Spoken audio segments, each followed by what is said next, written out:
work together with my colleague Mwenya Kasonde as the HDC Health Data Collaborative Secretariat. Recognize that we have many colleagues who are still joining, but a warm welcome to all of you. You're going to hear more during the hour from welcoming remarks and introduction comments from Dr. Samira Asma, the Assistant Director General for Data in WHO, and then my colleague Lua will be taking us through a lot of the technical aspects of the tool itself. And most importantly, we'd like to stimulate interactive dialogue. It's going to be coordinated by Dr. Somnath Chatterjee, who plays a role of one of the co-chairs for the Health Data Collaborative. So it's an hour-long session. And again, we welcome all your inputs into this. You have been, all the HDC partners have been engaged with developing the SCORE and supporting the SCORE. And now it's time to review where SCORE is at, what's been produced, and most importantly, how we can look at ways in which countries can be supported and strengthen their health information systems. So with that, I want to thank you all for joining. And if you need to make any comments, please do so in the chat. We'll capture your questions and comments. When it comes time to interactive dialogue, please feel free to raise your hand, and Somnath will be able to call you out and get your ideas. So with that, thanks again for joining. A warm welcome, and over to Dr. Samira Asma for her introductory remarks for this session. Thank you, Samira. Thank you very much, Craig, and welcome, colleagues. Thank you so much for your interest and taking the time to join today's webinar on SCORE for Health Data Technical Package. I always begin with what Dr. Tedros has often reminded us. And recently, he said, even before COVID-19, we were off track for meeting SDGs and or WHO's triple billion targets. And that is quite a challenge for us. And we cannot make even a very good assessment of the impact of the pandemic without a solid underlying data and statistics systems. And he also often reminds us that we cannot make progress if we cannot measure progress. Last year, in the WHO's World Health Statistics Report, we did a very careful assessment of the state of missing data in the world across all the 59 health-related SDGs. And the picture was variable then. And now with the pandemic, we are seeing a similar story when we even look at many of the elements that are so essential during the pandemic response. For example, we looked at 2020 reporting of all-cause mortality so that we can assess the true impact of COVID. And we saw that over 150 countries really were lacking timely input on the deaths and causes of death in a systematic way. And I always say we are just less than 10 years away from SDGs, and health indeed has a connector throughout all the SDG goals. And we need a good underlying robust data and health information system so that we can not only recover from the pandemic, but truly support countries in building strong data and health information systems. The other thing that was noticed during the pandemic was we often thought that it is the least developed countries or the low resource settings that are more challenged due to lack of data, but it has not been the case.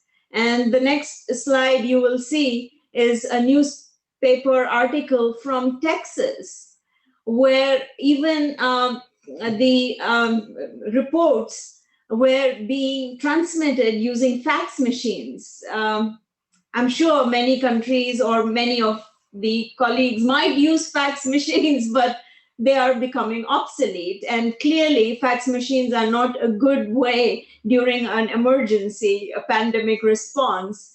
But this is just to highlight that every country is struggling and is challenged.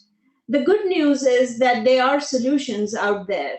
The next one is again another example of how challenged we are to count COVID deaths. And every country again is challenged. We want to take a very close, true assessment of the impact of COVID deaths. And WHO and UNDESA has established a technical advisory group trying to solve this problem. The SCORE for Health data technical package that we launched last year was a result of true partnership with all the health data collaborative members. And we are about 65 of esteemed organizations, governments, donors, academic institutions that are represented. And WHO is truly honored to serve as the Secretariat for the Health Data Collaborative. And SCORE technical package would not have come to fruition without the contributions, which has been long-standing from many, many partner organizations in the field of data and health information system.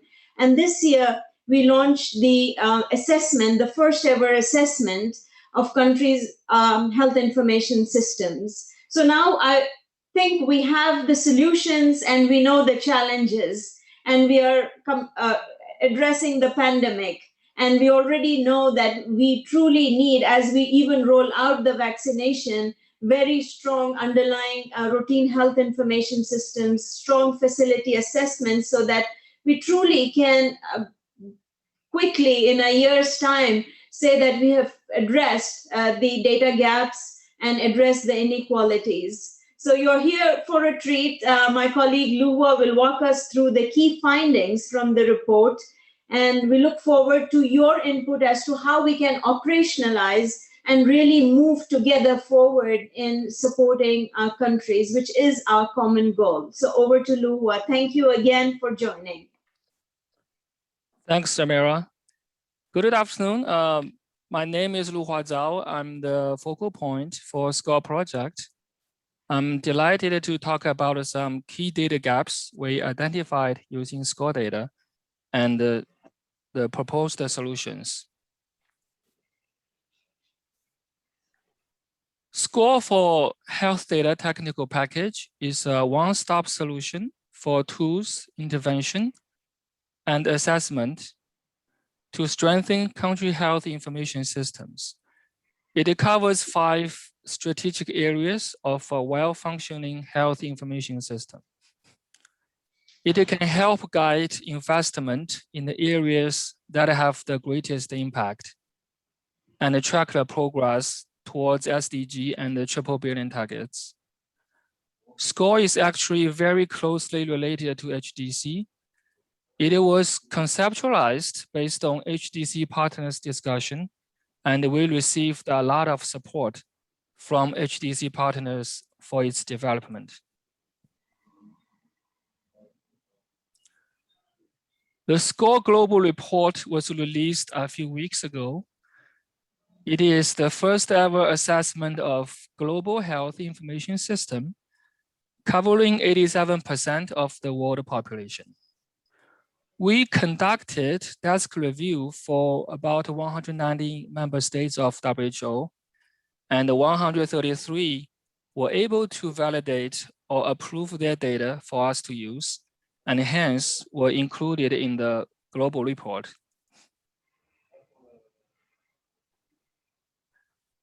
SCORE data indicated that while countries have made progresses in recent years in building capacity for health information systems, there are still much room for improvement. For example, 40% of the deaths globally were not registered every year, and 50% of the countries have poor capacity or no capacity at all for monitoring healthcare quality. Population-based survey and surveillance systems are indispensable to identify health risks and trace health trends. The COVID-19 pandemic has exposed the data gaps in monitoring public health threats and tracking population health. Many low-income countries are relying on external support for their surveys. Only 8% of surveys in lower middle-income countries and 3% in low-income countries are fully funded by the national governments. And this will very likely cause data deficiency in tracking SDG and other priorities.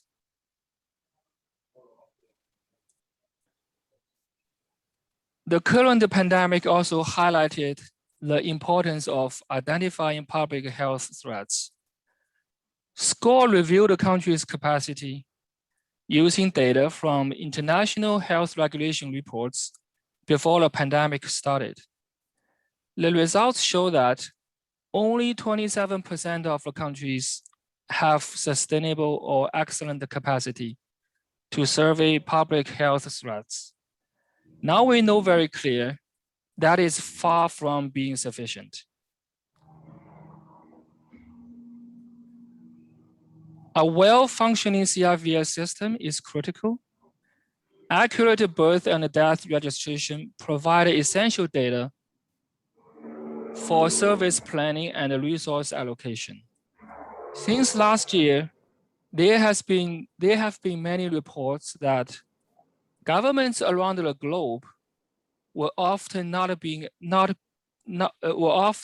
able to count death caused by COVID-19 precisely, and it has hampered their decision-making in handling the pandemic swiftly.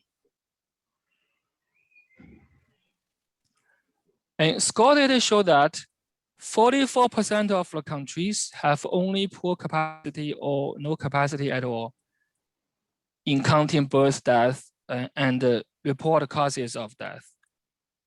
Nearly 40% of global deaths remain unregistered every year. In low-income countries, causes of death were reported for only 8% of the deaths registered.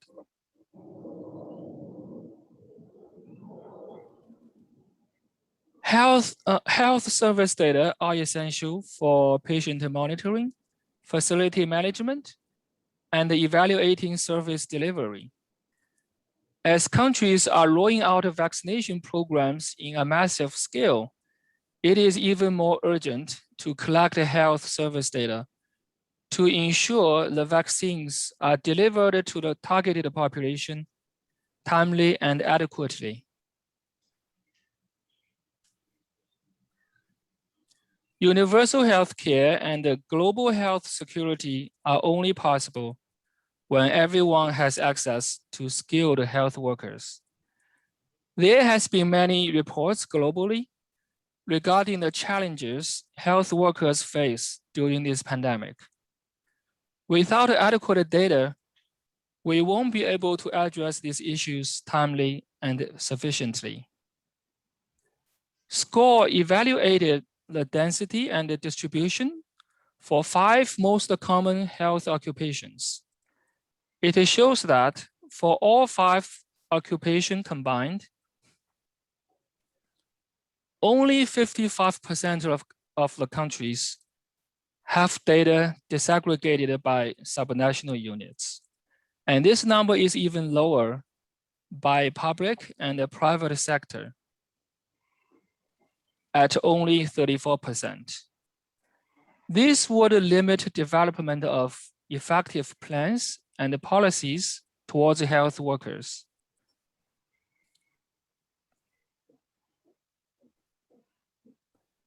Strong capacity to monitor the progress and the performance of health sector is vital for informing decisions and policy changes.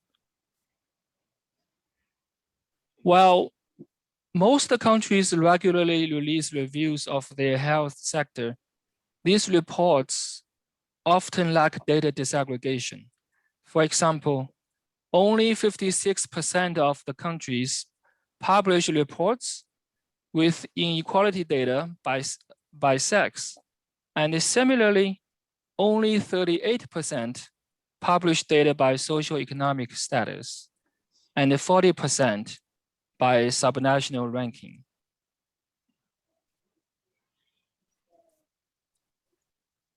Data are only good when they are used to make impacts. Effective use of data and evidence ensures accountability and transparency at all levels, and the policy action to deliver impact on intended targets. SCORE data show that only 5% of countries have sustainable capacity to enable data for policy and actions. We have read a lot of reports that in this digital era, some government offices in Japan and the United States, two of the most technologically advanced countries, still use fax machines to report time-sensitive COVID-19 data. Old habits die hard, but this would not happen if a strong country-led data governance system were in place.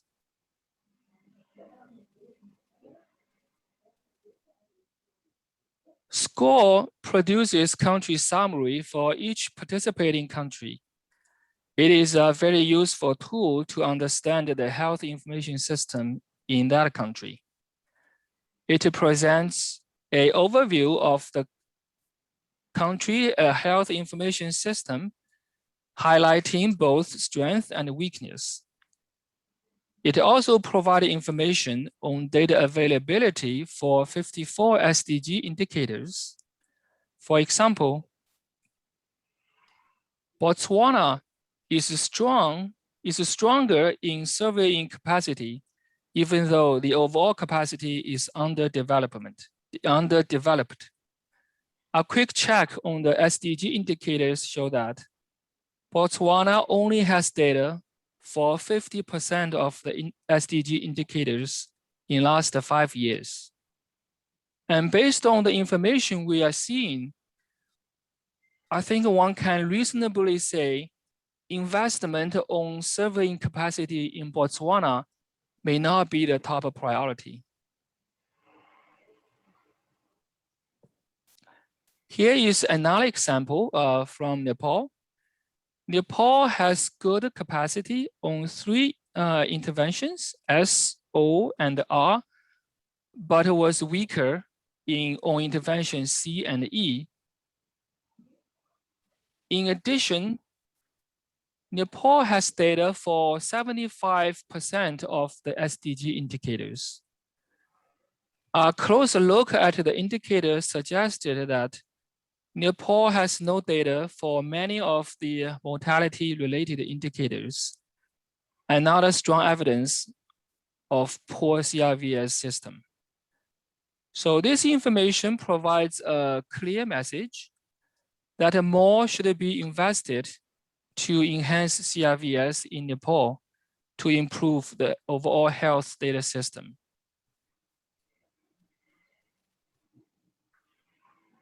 We developed a SCORE data portal to facilitate the data sharing and dissemination.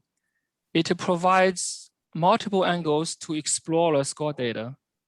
The contents of our websites are updated continuously as more countries approve their data for us to use. We encourage you to visit the website and be sure to let us know your feedback to help us improve its user friendliness.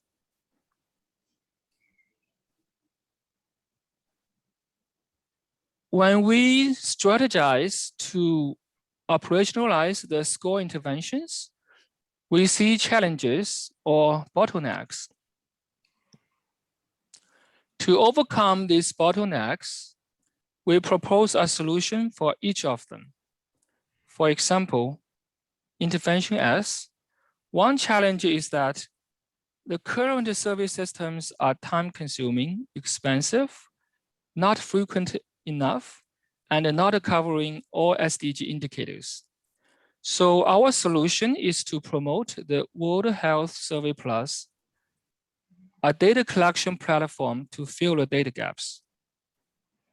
To overcome the challenge for intervention C, we are rolling out the CRVS 5-year strategy for supporting countries to strengthen their capacity.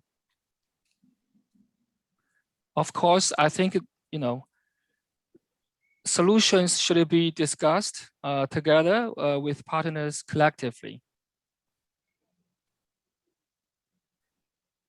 Partnership is key to SCORE. We will engage partners, particularly the HDC partners, to operationalize SCORE tools and interventions, and collectively engage and support countries to address the data gaps we identified using SCORE data. We are moving forward with the World Health Survey Plus, the CRVS strategy, as well as assessment of routine health information systems and health facilities. We are also working to bring all WHO data to World Health Data Hub to streamline data exchange between WHO and the countries, as well as partners. We believe every country can achieve a full score. And the current score assessment provides us a baseline. A second score global assessment is planned and expected in 2025, just 5 years before 2030. We will be able to assess our work, track progress, and position ourselves better towards the 2030 SDG goals.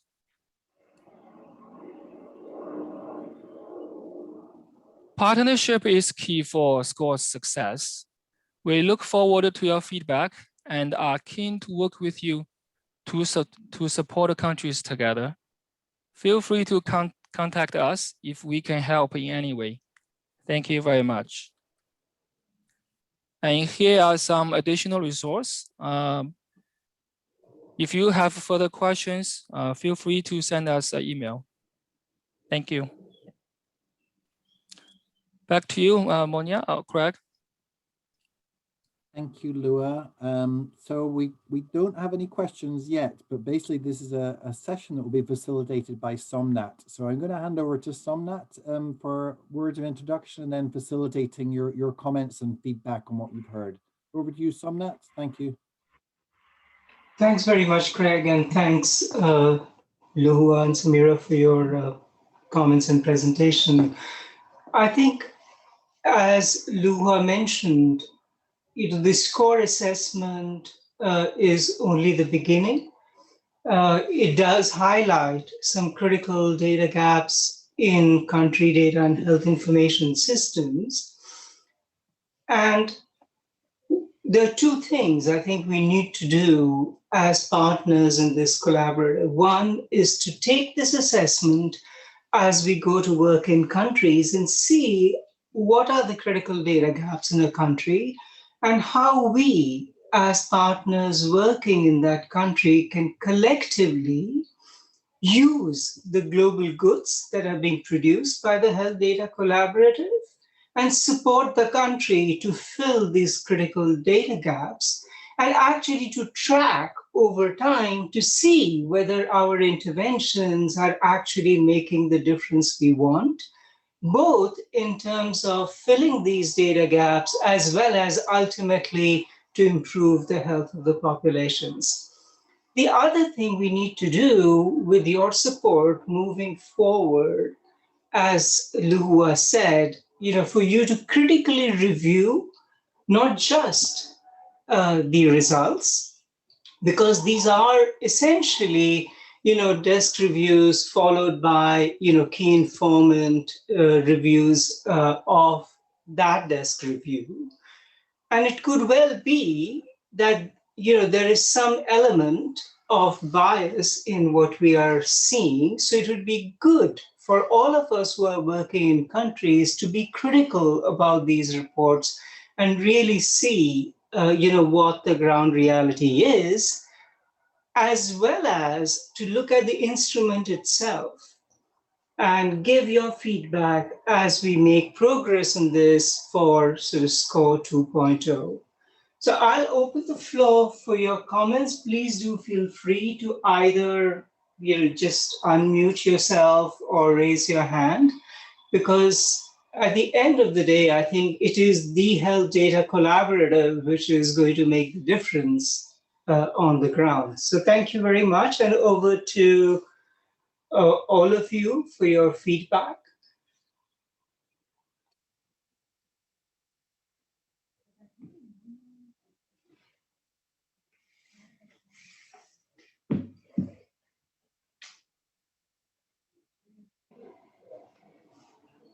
Any questions for Luhua, or any comments you have, any advice you would give?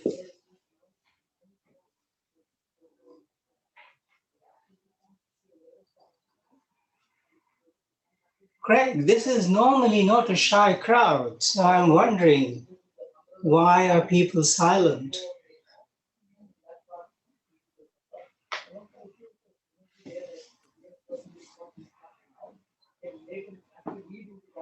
No?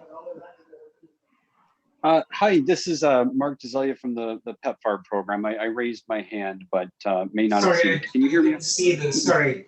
No problem, no problem.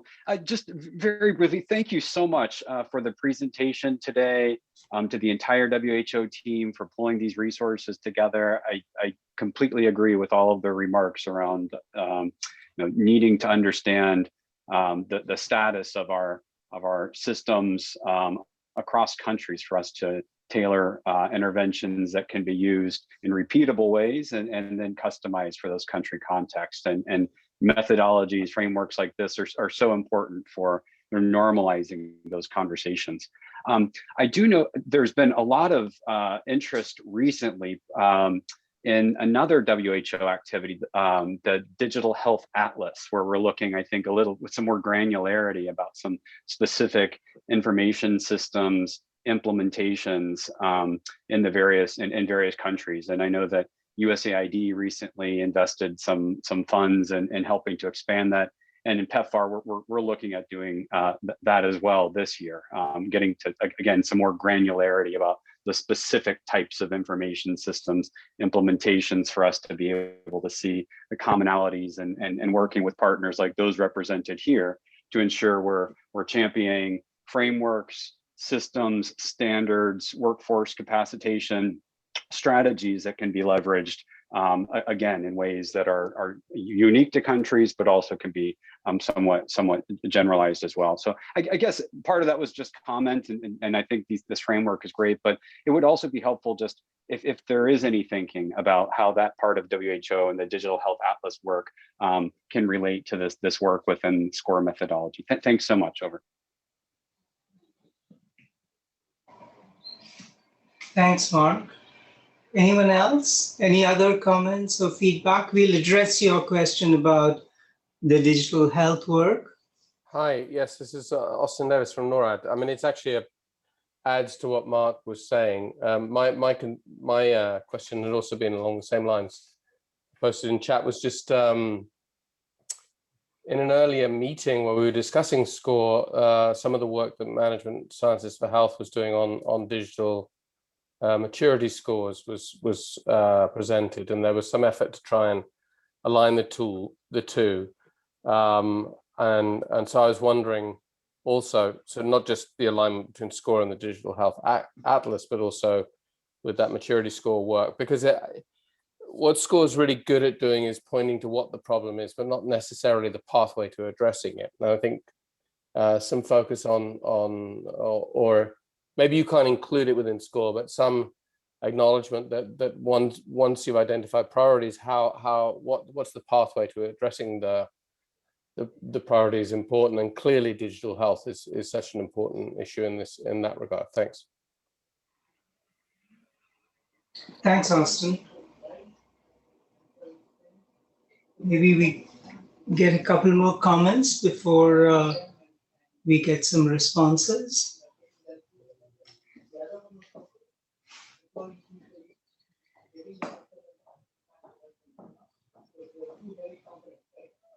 Okay, so if not, while people are sort of gathering their thoughts, I think, both Mark and Austin, what you said about, the linkages to digital health is obviously, critical. In fact, as both of you know well, the Digital Health Working Group of the HDC is the largest. At last count, as we heard from them, they have over 400 members.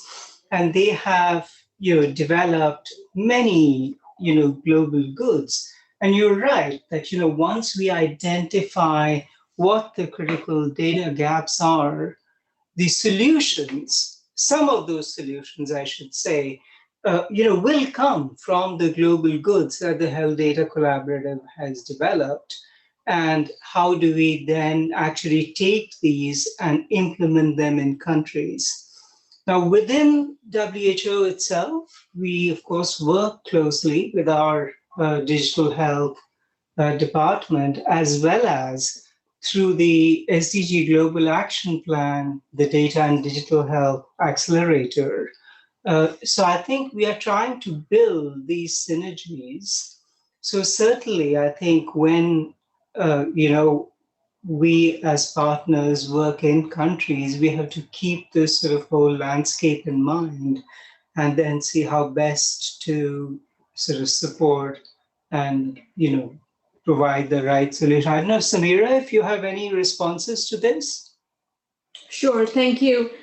Thanks, Mark and Austin, for the questions. I think digital is going to be an extremely important component if we ought to address the data gaps, but do it in a more coordinated way. There shouldn't be a divergence between data and digital. A couple of things. There is a World Health Assembly resolution on digital strategy that WHO is pursuing. The second is within the SCORE solutions, most of the solutions have to be underpinned by digital if we want to really get a systematic approach to data, statistics, and health information system. When we even look at standards or ICD-11, which is gone digital, if we can really support member states with the transitioning of ICD 9 or 10 to 11, like Rwanda has gone completely digital, this will really be a game changer in recording accurately morbidity, mortality, and the routine health information systems can really be standardized at the onset. So I think as USAID and other partners look forward to digital solutions, we ought to be very deliberate in seeing where we can fix with the digital tools. I truly see ICD is one such an area. The second area is in terms of public health laboratory or surveillance of public health threats. We are looking at many digital options. Pandemic has already shown us many ways to gather information rapidly. But I think given that the census has been delayed, household surveys has traditionally been of a long duration, intense in terms of resources, there might be possibilities to go mobile or digital where we can to gather information. So I think surveillance is another area we really need to think through how digital solutions can provide that support. And finally, we are also looking at using geospatial information systems and technologies that can also help in terms of inequalities assessment, or even we are looking at CRVS in terms of where we don't have good information on community deaths, where we can look at burial grounds. So there is another area looking at it from the health facility perspectives, GIS, and the intersections of digital. So these are just some small ones. But then some of our regions, especially Western Pacific region and European region, and we at headquarters are working very collaboratively on the digital solutions with the digital team here. And there are others that have sprung up like iDare that are looking at capturing all the research on the digital platforms. So I think there's a lot in terms of the maturity assessment and the atlas. I think we would be very much open to talk to you along with Bernardo and team with whom we work very closely together. Global data governance is another aspect. We are hoping to organize a summit in consultation with the collaborative partners. It is much needed. Given the cross-section of data and digital, we really need to understand how to operationalize the various data sharing policies, data principles at the cross-section of ethics and legal. So I think that is another area that we would very much welcome working with you as we strategize what the summit should look like, mainly how we operationalize these areas. So look forward to working with you. And Somnath already mentioned the SDG Global Action Plan. There are various accelerators, as you know. One is data and digital that I and Benoit from UNFPA, so WHO and UNFPA are co-chairing the accelerator on data and digital with a focus on bridging the inequality gap and to improve the primary healthcare systems, again, using these tools outlined in the SCORE. One other area to think of within the SCORE, should we have a digital indicator that we may collectively want to propose that we can track as a baseline and then look at it in 2025?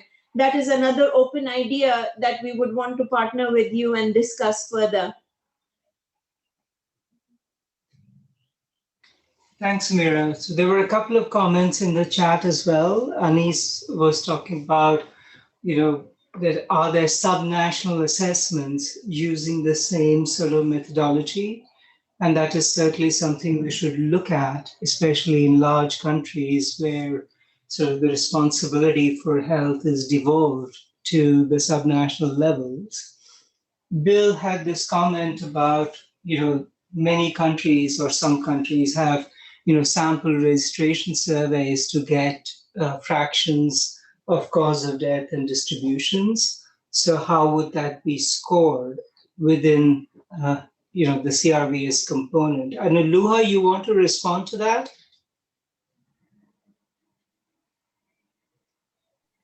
Yeah, I can take the methodology question. You can find more details in the SCORE methodology document, which is downloadable from our website.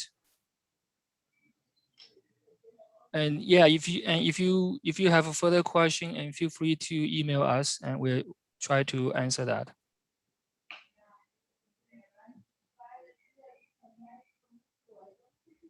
Back to you, Somnath.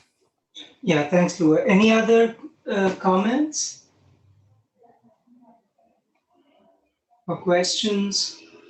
So Somnath, there was a question in the chat about a colleague, Anis from Indonesia, about implementing in a decentralized context in Indonesia. Yeah, that's what I responded to, Okay, Craig. That's what I was saying about, Anis was asking about subnational, assessments using SCORE. And that's what I responded to, and Anis was agreeing that, yes, indeed, in countries where health is sort of a decentralized issue, certainly, these assessments need to be conducted at that level to really understand what the status of data and health information systems is at that level where the decisions are being made. Can I add it to that, Somnath? Yes, please. Yes, I think the current SCORE assessment is mostly aimed at a national level. However, we have the SCORE assessment instrument online. Countries can download and apply to make an assessment at a subnational level. Yeah, that's true. Thank you. Can I ask another question, Austin, again from Nora? Absolutely. Yes. So I was trying to hold back, but so could you tell us a little bit about what the initial reaction has been from countries? I mean, you've talked a lot about the HDC membership and the evolution of the SCORE package, and it's great to see it out. And I think that, you know, from the technical partners' perspective, you know, it's kind of evident how one might use it.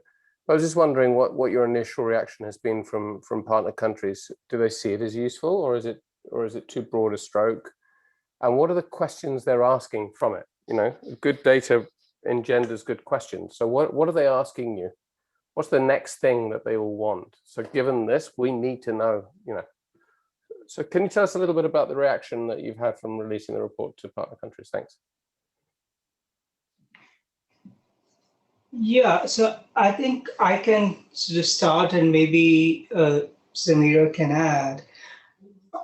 One thing is very clear, that countries take this very seriously, and they have been very engaged. These 133 countries, you know, not only have given multiple times feedback on their assessments, and even subsequent to the release of the global status report, we've had several countries who have come back and said that, you know, how come our results are not there, and have wanted to continue to engage, because, you know, those were not put on the web and were not included, you know, in the online country profiles because we didn't get their sign-offs.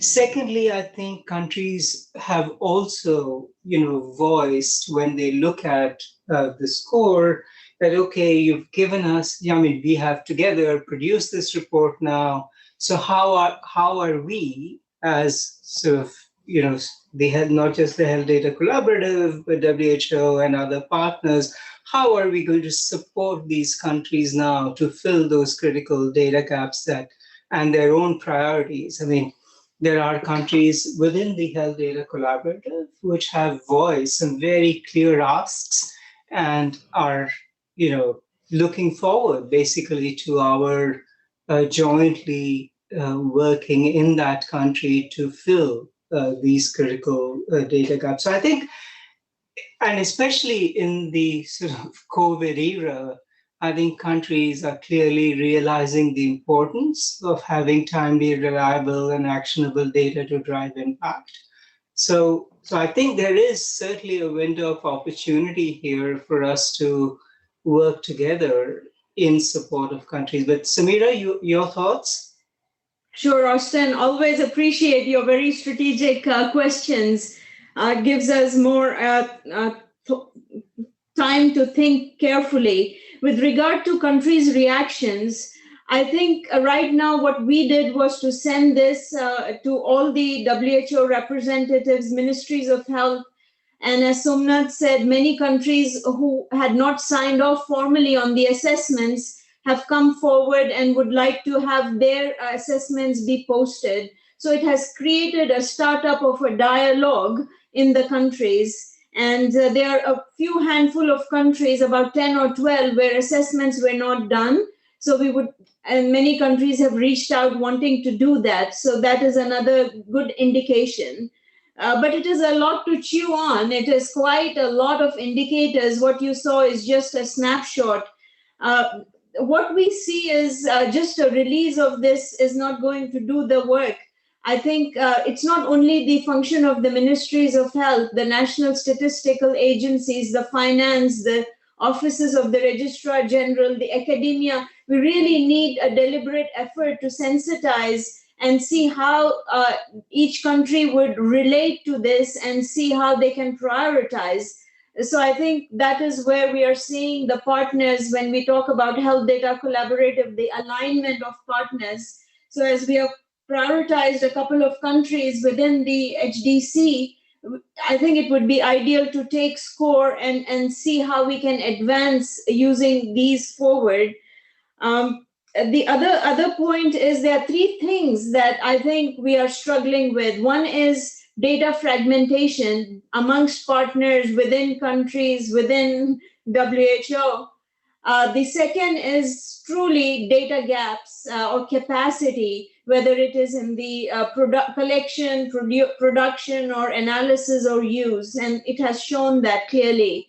But I think ultimately what we want to see is the use of data. So these are the three areas I think we really need to work together and make the support that countries and member states are requesting of us. I think we have put SCORE as a real solution and approach within the governing bodies, GPW, which is our 5-year strategy at WHO that member states have signed on to their work plans for the next 5 years, which we are hoping will get extended to 2025. So we have timed the next repeat of SCORE in 2025. So this period, we will focus. Our priority, we are thinking, is the least developed countries and small island developing states. And those are the ones that have really prominently requested support.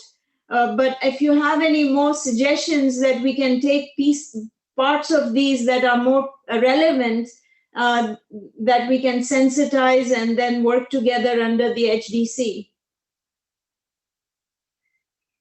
It's not easy though, it's a lot, but together, hopefully we are moving in the right direction. Thanks, Mira. Theo had a comment that, there are a lot of technical tools that are available, for standardizing and digitizing health information systems. But the real issue is how do we get people to use the data for decision making?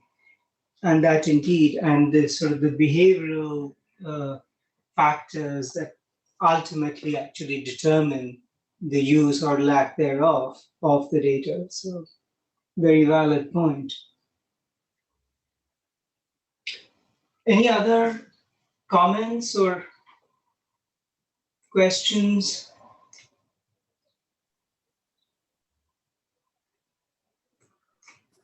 Somnat, it's Craig here. I wonder whether I could ask you 2 questions I've heard in the broader HDC dialogue. Would that be okay? Please, go ahead. One question I've recurrently heard is how can the SCORE be used as a possible framework for investments, either from a Ministry of Finance or from a bilateral donor, for example? So how could SCORE be used as that framework? And I wonder whether anyone on the call has any thoughts about that. And the second question I've been hearing is, could the SCORE, and obviously there's a timeline to it, how could the SCORE be used to monitor progress over time? How frequently do people think that should be done? And how could SCORE be used to monitor the trends of the strength of or weaknesses of health information systems over time? So those are the 2 questions, Somnat, that I've heard from other entities, and I realize some of them haven't been able to join today, but wonder whether anyone had any reflections on those 2 questions. Thanks.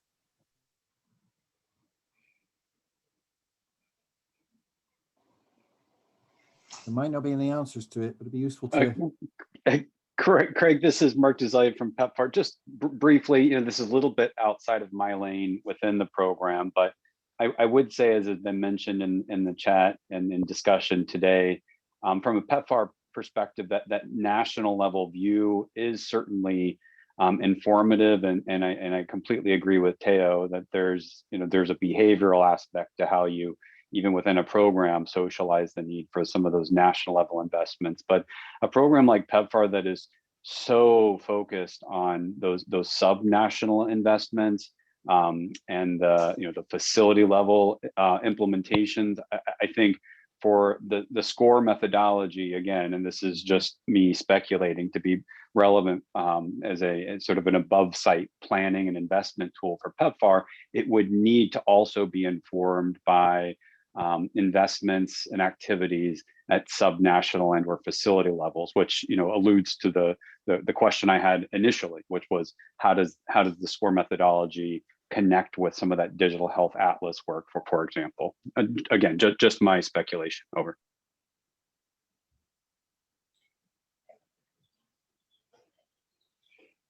Mark, this is Samira. I would like to just step in. I think the whole area on a routine health information system and health facilities is so extremely important, and some of the foundational work that has been done as a part of SCORE and previously, what we are hoping is to now begin a series of operationalizing and practical implementation in countries on surveillance through the World Health Survey Plus, really unleashing the partner contributions to improve deaths and causes of death reporting, and then most importantly on optimizing the routine health information systems.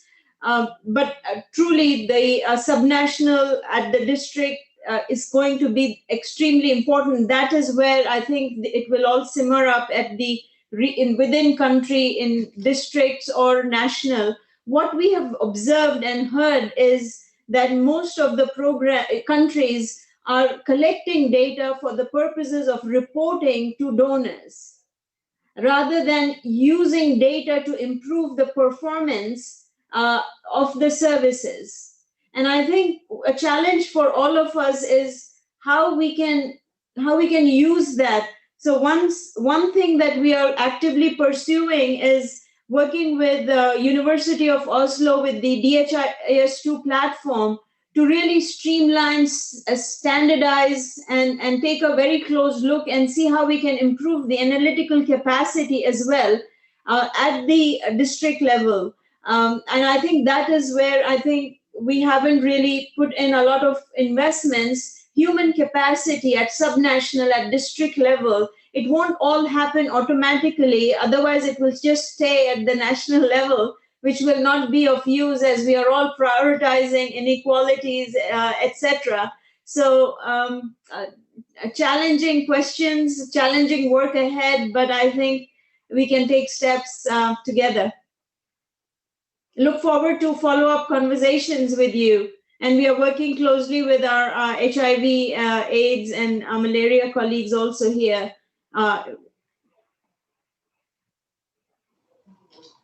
Thanks, Mira. Any other? I mean, in response to sort of Craig, your question very briefly is, as we were saying, once we know what the critical data gaps are in a country, we know, what needs to be done to fill those critical data gaps.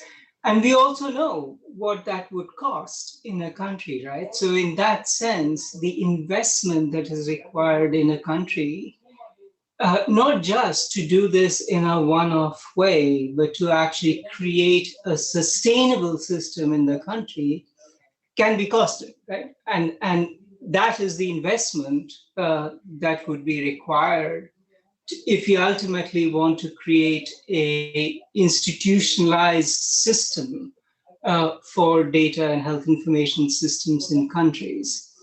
Now, with regard to your other question about, how frequently should this be done, and to track whether these investments are actually making a difference, we really don't have a very precise answer to that, because the instrument has been done, has been implemented in a cross section. Now, how sensitive it will be to change over time, also we don't know. But one would imagine that it takes time for data and health information system strengthening to actually show up, in these various components. So I don't think we can have a definitive answer at this point in time, but I would imagine that this needs to be done maybe every 3-4 years to see whether countries are actually making progress. But of course, in some of these components, you probably will see change much faster than that period in time. Any other quick comments? If not, we are sort of 4 minutes to close. So I'll turn it back to Craig, you and Muenia for any closing remarks. Sure, just the closing remarks is thanks to everyone who joined. Thanks to Samira for introductory comments, and to you, Somnath, for chairing. But most importantly, moving forward, we'll be looking at ways in which and asking you for advice on how best to disseminate the score and ensure that there is support for it in many of the HDC countries moving forward and beyond HDC countries as well. So this is a real, as Samira has said, this is a real partnership effort, and we count on your advice and support moving forward. Thanks. Mwenya, do you have anything else to add? Hi, thank you so much. Thank you to colleagues and thank you for the presentations. I don't have much else to add, just other than we will be indeed following up with both the regions and the countries to see how this is being implemented on a practical level and how we can make sure that that we make the best use of this tool at the country and regional level as well. Thanks very much. All right. So thank you, everyone. Thanks you. for your participation, and bye for now. Bye-bye. Thank you.